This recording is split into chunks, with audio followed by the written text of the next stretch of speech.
Hello friends, यदि आप पहली बार हमारे चैनल पे आए हैं तो प्लीज़ सब्सक्राइब ज़रूर कीजिएगा। हेलो फ्रेंड्स, पिछली वीडियो में हमने सेपरेशन मेथड स्टार्ट कर दिया था और हमने सब्लिमेशन वगैरह एक दो मेथड पढ़े भी थे। आज हम हमारी इसमें पढ़ेंगे क्रोमेटोग्राफी। क्या पढ़ेंगे? आज हम इसमें पढ़ेंगे क्रोमेटोग्राफी, हमारा अदर मेथड है। इसमें क्या सेपरेट यूज़ किया जाता है, किसको सेपरेट करने के लिए इसको यूज़ किया जाता है? Use to separate those solutes which dissolve in the same solvent. उन सॉल्यूट्स को सेपरेट आउट करने के लिए यूज़ किया जाता है जो सेम सॉल्वेंट में घुले होते हैं। जैसे कि कलर्स का सेपरेशन होता हो, जैसे कि जो कलर होते हैं पानी के अंदर बहुत जल्दी फैल जाते हैं, उन कलर्स को हम लेयर्स के आधार पर सेपरेट आउट कर सके, वो होती है आपकी क्रोमेटोग्राफी। इसमें क्या होता है, जैसे कि मैंने किसी पेपर के ऊपर, क्रोमेटोग्राफी पेपर अलग टाइप के आते हैं, जैसे कि ए फिगर में बताया गया है। यदि मैं किसी पेपर के ऊपर, जैसे मैंने एक ड्रॉप स्पॉट लगा लिया इंक का, और मैंने उस इंक का जहाँ पे स्पॉट लगाया वहाँ पे मैंने पेंसिल से लाइन खींच ली, ठीक है। अब मैं उस फिल्टर पेपर को क्या कर रही हूँ, वाटर के अंदर डिप कर कर रख रही हूँ, ठीक है। अब वो क्या होगा, जैसे ही वो फिल्टर पेपर का पानी जो है हमारा, जैसे ही इस लाइन तक आएगा, ये जो इंक है वो सेपरेट आउट होना स्टार्ट कर देगी, ऊपर की तरफ फैलना स्टार्ट कर देगी, ठीक है। तो ये यूज़ किया जाता है इसको। और जैसे कि डाइज के अंदर कलर्स को सेपरेट आउट करने के लिए, या फिर नेचुरल कलर्स जो होते हैं उनको सेपरेट आउट करने के लिए, पिगमेंट्स को, ड्रग्स को सेपरेट आउट करने के लिए क्रोमेटोग्राफी मेथड का आपका यूज़ किया जाता है। अगला मेथड आता है हमारा डिस्टिलेशन। डिस्टिलेशन मेथड में क्या होता है, डिस्टिलेशन मेथड जो होता है वो सेपरेट आउट करने के लिए दो लिक्विड, मिसेबल लिक्विड्स को सेपरेट आउट करने के लिए यूज़ किया जाता है। जैसे कि मैंने अल्कोहल और वाटर दोनों को डिज़ोल्व कर दिया, अब दोनों मिल गए थे, ठीक है। अब मुझे उनको अलग अलग करना है, तो वो जो मेथड यूज़ होगा वो होगा हमारा डिस्टिलेशन।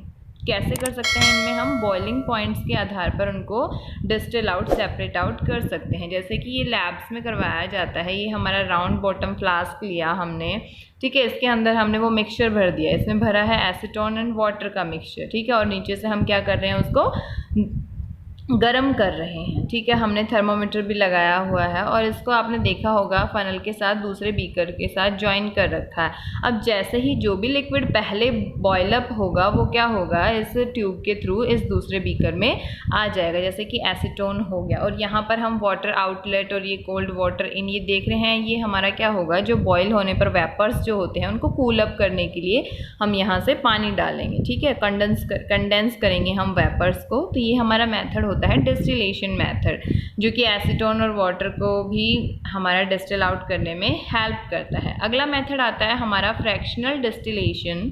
फ्रैक्शनल डिस्टिलेशन जो मेथड होता है वो दो से अधिक मिसेबल लिक्विड्स, यानी कि अभी तो हमने एसीटोन और वाटर को ही मिलाया था, अभी यदि 3-4 लिक्विड्स और डाल दिए जाएं उसके अंदर, तो उनको सेपरेट आउट करना, वो भी बॉइलिंग पॉइंट्स के आधार पर किए जाएंगे, 25 केल्विन से नीचे जिनका होगा, ठीक है। जैसे कि एयर जो होती है हमारा होमोजेनस मिक्सचर होती है, तो उसके जो कंपोनेंट्स होते हैं अलग अलग, वो हम फ्रैक्शनल डिस्टिलेशन मेथड द्वारा क्या कर सकते हैं, सेपरेट आउट कर सकते हैं। जैसे कि एक डायग्राम बताया है, एयर है, एयर को हमने कंप्रेस किया, कूल किया, प्रेशराइज किया, टेम्परेचर को डिक्रीज़ किया, तो वो किस में कन्वर्ट हो गई, लिक्विड एयर में। जैसे कि हमारी लिक्विडफाइड पेट्रोलियम गैस होती है, ठीक है। फिर हम उसको लिक्विड एयर को धीरे धीरे स्लोली वार्म अप कर रहे हैं, तो फ्रैक्शनल डिस्टिलेशन कॉलम आ गया।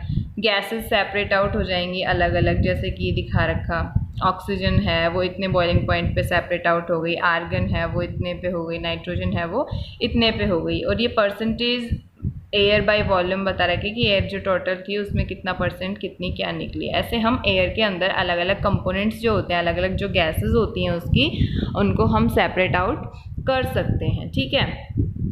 वही बता रखे कि एयर को पहले कंप्रेस किया जाता है प्रेशर इंक्रीज़ करके, फिर उसको ठंडा किया जाता है टेम्परेचर को डिक्रीज़ करके, फिर हम उसे वार्म अप करते हैं हल्का सा। फ्रैक्शनल डिस्टिलेशन मेथड द्वारा हम उनको डिफरेंट स्टेजेस पर क्या कर सकते हैं, अलग अलग छांट सकते हैं, ठीक है। ये फ्रैक्शनल डिस्टिलेशन का बता भी रखा है, उनके बॉइलिंग पॉइंट्स के आधार पर हम अलग अलग मिक्सचर ऑफ जो गैसेस होती हैं उनको हम क्या कर सकते हैं, कूल आउट कर सकते हैं, निकाल सकते हैं, ठीक है। फिर हमारा अगला मेथड आता है आपका, जो गैसेस होती हैं, ये देखो दिखा रखा, अलग अलग सेपरेटर के माध्यम से अलग अलग गैसेस को क्या किया जाता है। सबसे पहले फ़िल्टर किया गया एयर, इनको उसको प्रेशराइज किया गया, ठीक है। फिर कोल्ड वाटर के द्वारा उसको फ्रीज किया गया।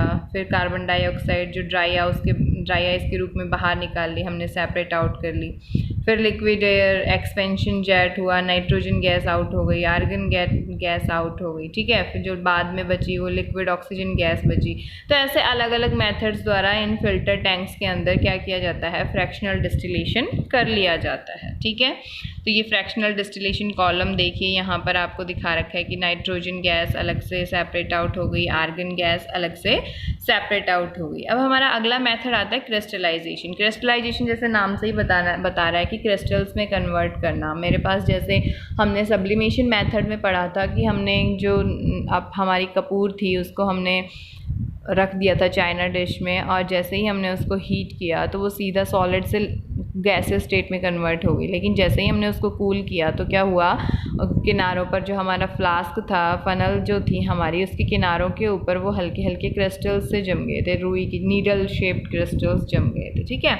तो क्रिस्टलाइजेशन जो मेथड होता है वो यूज़ किया जाता है इम्प्योरिटीज़ को रिमूव करने के लिए। सॉलिड्स के अंदर से जो इम्प्योरिटीज़ होती हैं उनको रिमूव करने के लिए हमारा क्रिस्टलाइजेशन मेथड यूज़ किया जाता है, ठीक है।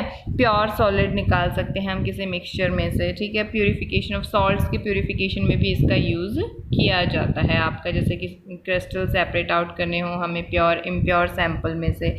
ये बेटर मेथड होता है इवेपोरेशन से, क्यों, क्योंकि जो सॉलिड डिकम्पोजर्स होते हैं जैसे कि हमारे शुगर हो गई, वो कई बार क्या हो जाती है, चैर्ड हो जाती है। हीटिंग करने पर, ड्राइनेस करने पर क्या हो जाती है, चैर्ड हो जाती है, ठीक है। कुछ इम्प्योरिटीज़ जो होती हैं पानी में घुली हुई रह जाती हैं, फिल्ट्रेशन के बाद भी, इवेपोरेशन होने पर भी हम नहीं उनको हटा सकते, तो वो हम इस मेथड से क्या कर सकते हैं, अलग सेपरेट आउट कर सकते हैं।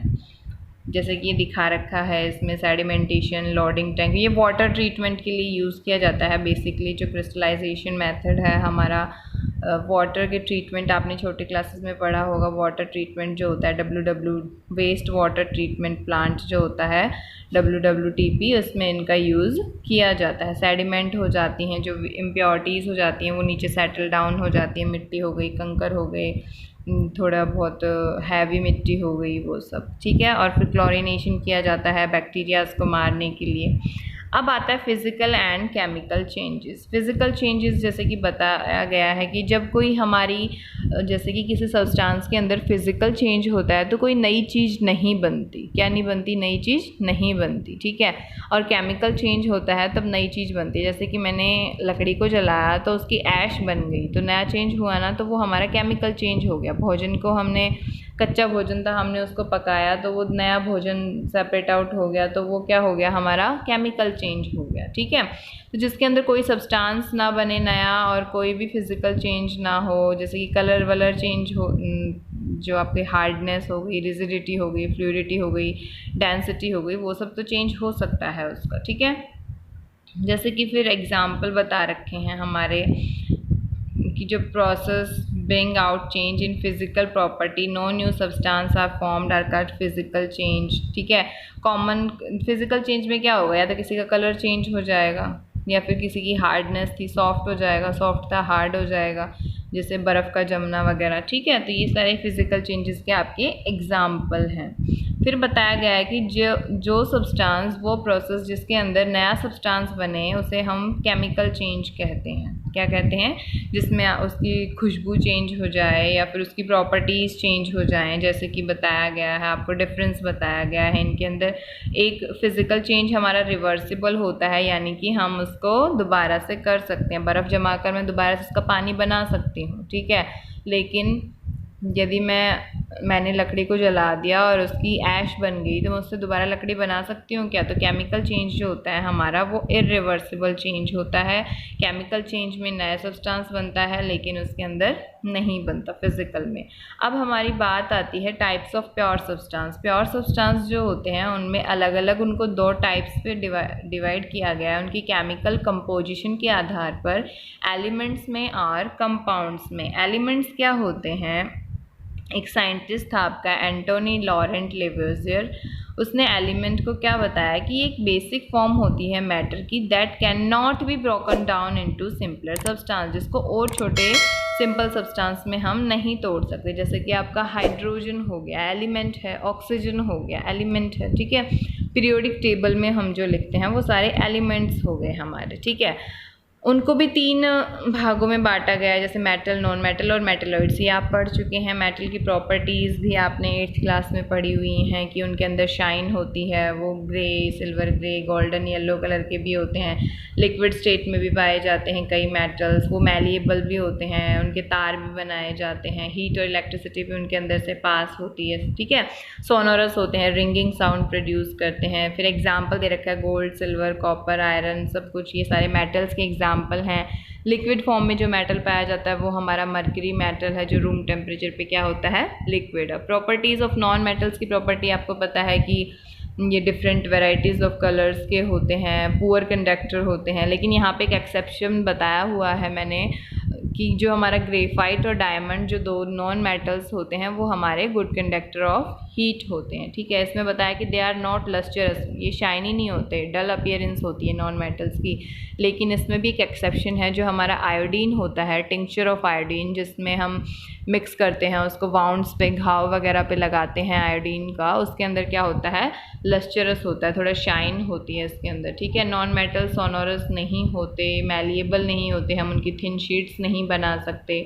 फिर एग्जाम्पल बताया हाइड्रोजन, ऑक्सीजन, आयोडीन, कार्बन, ये सारे क्या हैं हमारे नॉन मेटल्स। हमारा ये जो ब्रोमीन नॉन मेटल है ये एक ऐसा है जो लिक्विड स्टेट में पाया जाता है, बाकी सारे सॉलिड गैस स्टेट में भी पाए जाते हैं। फिर अगली टर्म आती है हमारी मेटलॉइड्स। मेटलॉइड्स वही जो इंटरमीडिएट स्टेट होती है एलिमेंट्स की हमारी मेटल्स और नॉन मेटल्स के बीच में, जो सेमी कंडक्टर्स होते हैं, यानी कि ना तो वो गुड कंडक्टर होते हैं ना वो पुअर कंडक्टर होते हैं, तो हम उन्हें बोल सकते हैं सेमी कंडक्टर। जैसे कि एग्जाम्पल बता रखा है सिलिकॉन, जर्मेनियम एट्सेट्रा। तो ये तो बात थी हमारी एलिमेंट्स के बारे में। अब हम बात करेंगे सेकेंड जो हमारा प्योर सब्सटेंस का कंपोनेंट है वो है हमारा कंपाउंड।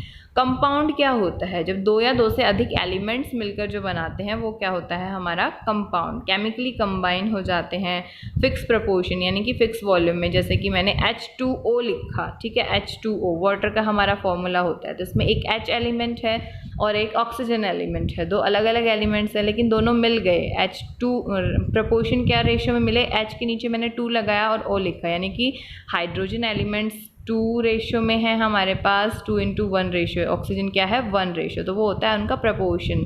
तो H2O जो हो गया वो हमारा क्या हो गया, कंपाउंड हो गया, हम उसको एलिमेंट नहीं बोलेंगे। लेकिन यदि मैंने सीधा सिर्फ ऑक्सीजन O लिखा तो वो हमारा क्या हो गया, एलिमेंट हो गया। O2 लिखा मैंने, वो सिर्फ हमारा एलिमेंट हो गया, ठीक है।